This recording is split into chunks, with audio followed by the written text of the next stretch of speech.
Allô tout le monde, c'est Michel. Aujourd'hui, je vous partage les secrets d'une retouche photo de portrait réussi dans Luminar Neo.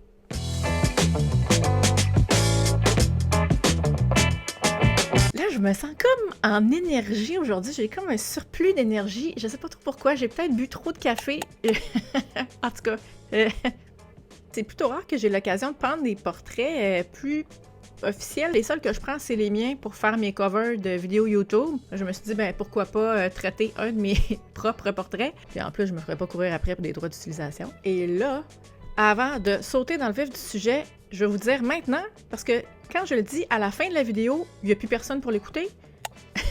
Si le contenu de la vidéo aujourd'hui, vous trouvez ça intéressant, ça vous a été utile, mais partagez-le donc avec quelqu'un d'autre. Donc, c'était ma parenthèse avant de commencer. Aujourd'hui, le traitement, on le fait dans Luminar Neo pour des raisons. Premièrement, parce que c'est le logiciel que j'utilise depuis plusieurs années. Je suis vraiment super habituée, super confortable de travailler avec le logiciel. Et la deuxième raison, c'est parce que j'ai une formation en ligne qui s'appelle Maîtriser Luminar Neo, devenir un pro de la retouche photo. Mais c'est quoi au juste Luminar Neo? C'est un logiciel de retouche photo qui propose plusieurs outils, dont de nombreux outils d'intelligence artificielle. Et dans la vidéo, vous allez voir aujourd'hui, on parle particulièrement des outils d'intelligence artificielle pour rehausser des portraits. On peut retoucher les yeux, la peau, les dents, les lèvres. Je vais tout vous montrer comment utiliser ça. Et naturellement, il n'y a pas juste des outils pour le portrait.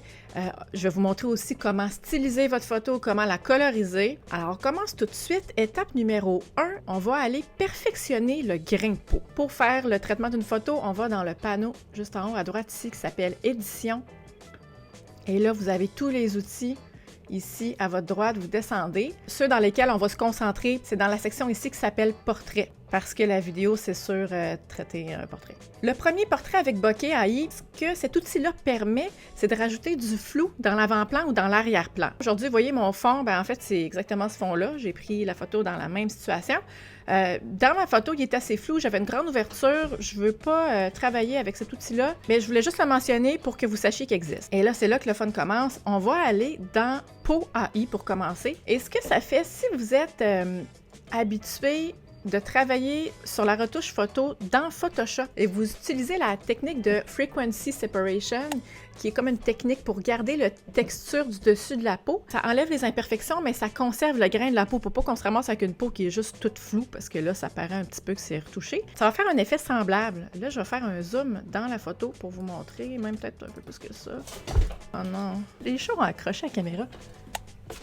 A few moments later. Bon, alors vous me voyez dans toute ma splendeur ici. Je vais vous montrer ce que ça fait. Là, c'est sûr qu'à 100% ou à 70%, ça va vraiment beaucoup uniformiser. Moi, je vous suggère pas d'utiliser des valeurs en haut de 50, je vais vous dire honnêtement, là, parce que ça fait un bon travail, mais moi, je trouve que ça paraît que la photo est retouchée dans ce temps-là. C'est mon goût personnel. Moi, j'aime ça, faire des modifications dans une photo, mais sans que ce soit nécessairement apparent, que quelqu'un regarde la photo puis qu'il dise « Oh boy, oui, à te photoshopper ça, hein? » Moi, je vous suggère, on va retourner à 0 pour avoir une idée. Alors, face originale et peut-être aller dans le coin de 49 pour aller uniformiser. Je vais vous montrer ce que ça donne. Photo originale. Et après l'outil, on voit que ça va vraiment uniformiser le teint de la peau, mais qui va toujours conserver le grain, un petit peu les pores, les petites ridules, ce que je trouve vraiment correct parce que personne ne va avoir l'air d'avoir une face en plastique. Je pense que Léo est aussi excité que moi aujourd'hui. Hein, Léo? Dans les cas où vous avez des portraits ou des fois on a des hotspots, souvent ça va paraître dans le front ou sur les joues. Ça fait une plaque blanche parce que ça reflète la lumière, parce que soit que le visage est soit mouillé, un petit peu huilé, écrémé ou a du maquillage. L'outil Effacer la brillance va aller matifier tout ça. Il fait vraiment un bon travail. Donc, si vous avez un sujet qui a des hotspots, ajoutez l'outil Effacer la brillance, ça fait vraiment un bon travail. Et vous avez aussi l'outil Effaceur d'imperfections. Là, je suis tombée sur une bonne journée. J'avais pas trop d'imperfections, pas trop de boutons dans le visage. Alors, même si je clique dessus, il ne se passera pas grand-chose, je crois. Mais dans les cas où vous avez des sujets qui ont de l'acné, par exemple, Effaceur d'imperfections fait un très bon travail. Dans le cas présentement, j'ai pas vraiment de grosses imperfections apparentes, alors ça fait rien, je vais l'enlever. Mais si vous voulez modifier de façon manuelle pour enlever des imperfections, il y a moyen de le faire avec l'outil Effacer. Je vais vous le montrer tout de suite.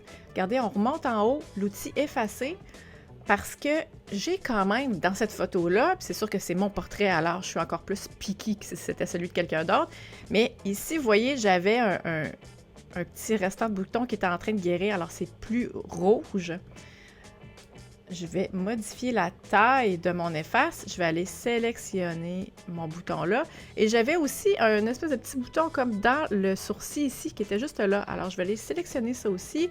J'ai une petite imperfection là. Là, on parle d'un point de vue de quelqu'un qui fait du zèle un peu, là. Vous n'avez vraiment pas besoin de faire ça, mais je vais vous montrer l'outil en même temps.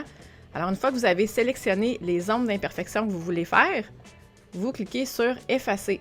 Et là, l'outil d'intelligence artificielle va aller régénérer les pixels pour harmoniser tout ça. Et voyez, là, je considère que je suis parfaite. En passant, si vous faites du traitement sur autre chose qu'un portrait et que vous avez des éléments distrayants dans votre photo, ça s'efface avec l'outil « Effacer ».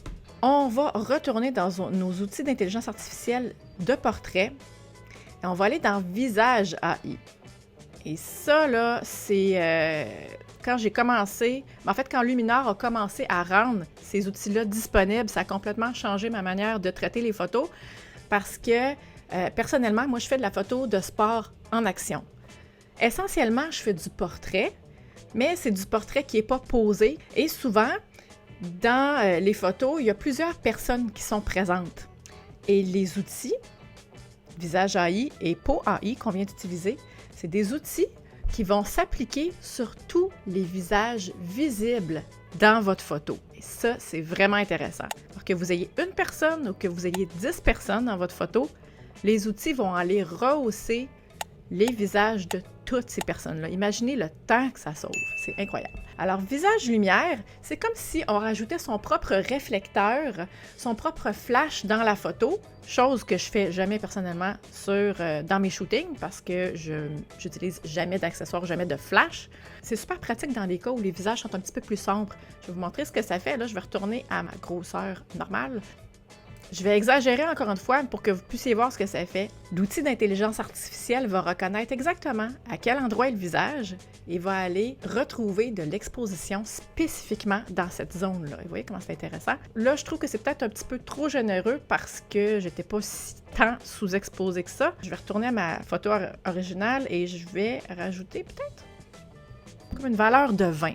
Je le répète souvent dans mes vidéos tutoriels de traitement de photos. Moi, je vous suggère d'utiliser plusieurs outils avec des petites valeurs. Je trouve que c'est ce qui fait le résultat le plus naturel, le plus crédible. Si on regarde jusqu'à date ce que ça a donné, alors ça, c'est la photo originale et ça, c'est la photo avec l'outil Peau AI et Visage Lumière qui ont été appliqués. On poursuit. Visage mince, c'est à votre discrétion. Je vais faire un exemple vraiment exagéré, encore une fois. Ça va shrinker votre tête. Et là, c'est un petit peu exagéré, là. C'est surtout pour être utilisé dans les situations où vous utilisez des grands angles et que vous voulez corriger la distorsion. Vous pouvez aussi l'utiliser sur des personnes, par exemple, qui vous font la mention spécifique, qui désirent avoir l'air peut-être un petit peu plus slim, un petit peu plus mince. Il fonctionne très bien, l'outil. Mais personnellement, moi, je ne l'utilise jamais parce que c'est dans ma façon de travailler, je ne veux pas changer la structure du visage d'une personne. Puis d'ailleurs, je travaille pratiquement jamais au grand angle, alors j'ai jamais de problème de distorsion. Ah, bonjour Henri, tu viens de monter? Visage mince fonctionne très bien, utilisez-le à votre discrétion. On descend un petit peu plus bas. Outil pour les yeux. Et ça, c'est super intéressant. Je vais faire un zoom encore une fois, je vais aller à 200%. J'ai les yeux pairs en général dans la vie. Des fois un peu plus bleus, des fois un petit peu plus verts. Mais si j'ai envie, pourquoi pas avoir des yeux noisettes? Oh! Je veux dire, là, c'est pas crédible parce que c'est clairement pas ma vraie couleur de yeux. Mais ça s'applique parfaitement sur l'iris de mon œil. C'est incroyable. Marron, peut-être? Ah, ça fait drôle de s'imaginer avec les yeux d'une autre couleur, hein? Ça, je vais regarder comme ça. Ok, ça fait drôle. C'est pas laid. Tournant à 200%. Alors bref, je pense que ce que j'essaie de vous montrer avec ça, c'est que si pour une raison artistique ou quelconque, vous avez envie de modifier la couleur des yeux de vos sujets, ben c'est très facile de le faire avec l'outil Iris comme ça. Et même qu'on peut y aller Si je voulais ressembler à Henri et Léo, je pourrais faire ça comme ça. J'utilise pas beaucoup cet outil-là, mais la bonne façon de l'utiliser, c'est de choisir une couleur d'iris qui ressemble le plus à la couleur naturelle de votre sujet. Alors, dans ce cas ici, moi je dirais que c'est probablement vert. Et après, vous allez régler l'intensité de la visibilité de cette couleur-là avec visibilité iris. C'est des outils le fun à utiliser. Souvent, moi, je vais laisser iris à original parce que j'aime bien rehausser juste ce que la nature nous donne. Et je vais aller jouer avec visibilité et iris. Et l'outil par excellence là-dedans, c'est Eye Enhancer. Et regardez ce que ça fait. Puis je vous dis souvent de ne pas utiliser des valeurs jusqu'à 100. Celui-là, là, vous pouvez le monter généreusement. Regardez, c'est tellement beau. Avant, après, ça va rajouter de l'éclat, de la vivacité dans l'œil. C'est mon outil favori pour rehausser les yeux. Eye Enhancer, vous pouvez y aller généreusement là-dessus, vous avez ma permission. On peut aller aussi avec l'outil Éclat Iris qui va faire comme un catch-light dans l'œil. Regardez, surtout la zone en bas ici. Et on peut agrandir les yeux. Là, pour ceux qui connaissent les têtes à claques, je vous dirais que je trouve que il y a un lien direct avec ça. Dans le cas où vous avez des personnes qui sourient, qui ont les yeux très petits, ça peut être utile. Je pense que vous connaissez déjà mon avis là-dessus. Utilisez avec parcimonie. Outil blanchiment des yeux qui va rehausser le blanc des yeux comme ça. Élimination des cernes, 200, 300, ça arrête à 100, mais c'est un outil qui fonctionne vraiment très bien aussi. Et sourcils améliorés que j'aime beaucoup, qui va reconnaître à quel endroit sont les sourcils et va rajouter de la définition. Et vous voyez comment ça rajoute du caractère et que ça va bien encadrer le visage. Alors, je vous encourage à utiliser l'outil Sourcils améliorés. Si on regarde à date le traitement, photo originale, photo traitée, poursuivons avec la bouche.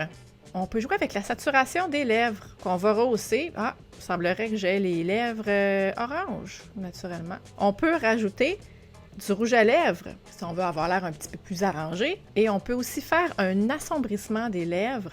Et dans le cas où vous avez des beaux sourires avec des belles dents, on peut aller faire un blanchissement dentaire qui fait vraiment un très bon travail et qui va facilement localiser l'endroit où les dents se présentent dans la photo. Je vous suggère encore une fois une valeur d'environ 20. Si il y a des modifications que vous souhaitez apporter à un ou plusieurs des outils que vous avez déjà utilisés, vous allez les retrouver ici dans le panneau Modifications. Et vous voyez, on a travaillé l'outil Peau AI au début. Ensuite, on a été effacer les imperfections. Puis après ça, on était dans l'outil Visage AI. Alors, vous retrouvez tous ces outils-là ici et vous voyez toutes les valeurs que vous avez déjà utilisées. Alors, si je veux diminuer, par exemple, la peau, sincèrement, moi, je trouve que la peau, c'est un peu too much. J'aime pas ça, avoir une peau aussi lisse que ça. Je reviens sur ma décision. Je veux diminuer un petit peu la valeur. Je vais diminuer ça vers 22 à peu près.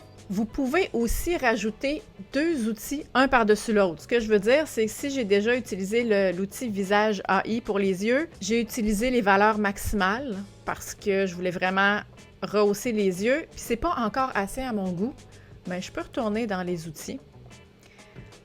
Aller dans Visage AI, aller dans Eye Enhancer et en rajouter une couche de plus. Et vous pouvez faire ça pour n'importe quel outil dans Luminar Neo. Ça, je vous dirais que ça fait le tour pour la section exclusive de portrait. Tout à l'heure, je vous ai parlé de coloriser, de styliser votre photo. J'aime beaucoup utiliser l'outil Ambiance qui propose des lots. Donc, ça s'appelle des Lookup Tables. C'est des combinaisons de couleurs qui sont éprouvées. Et vous pouvez choisir parmi des nuances cinématiques, des effets créatifs, du traitement de croisée, nuances de portrait. Bon, ça tombe bien, c'est pas mal ça qu'on fait du portrait aujourd'hui. On va regarder qu'est-ce que ça fait. Donc, rajoute un contraste orangé et vert. Pas nécessairement ce que j'ai envie de faire aujourd'hui. On va aller voir Sina. Vous voyez ça, j'aime ça beaucoup. Ça va aller rechercher l'effet de cyan qu'il y a dans mon arrière-plan, un effet un petit peu plus mat. Naturellement, quand vous appliquez une ambiance, vous avez toujours le loisir de décider de l'intensité à laquelle elle s'applique. Et moi, je vais en mettre juste un petit peu pour dire qu'on rajoute un petit kick, un petit quelque chose. Alors, avant l'ambiance et après l'ambiance. Donc, là, on a un portrait qui me convient vraiment beaucoup. Alors, si on regarde la photo originale et l'ensemble du traitement qu'on a fait de A à Z. Vous voyez comment que j'ai l'air tellement plus belle. Alors, ça fait le tour de notre vidéo pour aujourd'hui. Si vous souhaitez en apprendre davantage sur Luminar Neo, je vous réfère à ma formation en ligne. Si vous avez aimé la vidéo, partagez-la, abonnez-vous. Si vous avez des questions, des commentaires, comme d'habitude, gênez-vous pas, mettez-moi ça juste en dessous. Merci beaucoup d'avoir été là, puis on se dit à la semaine prochaine pour une autre vidéo. Bye!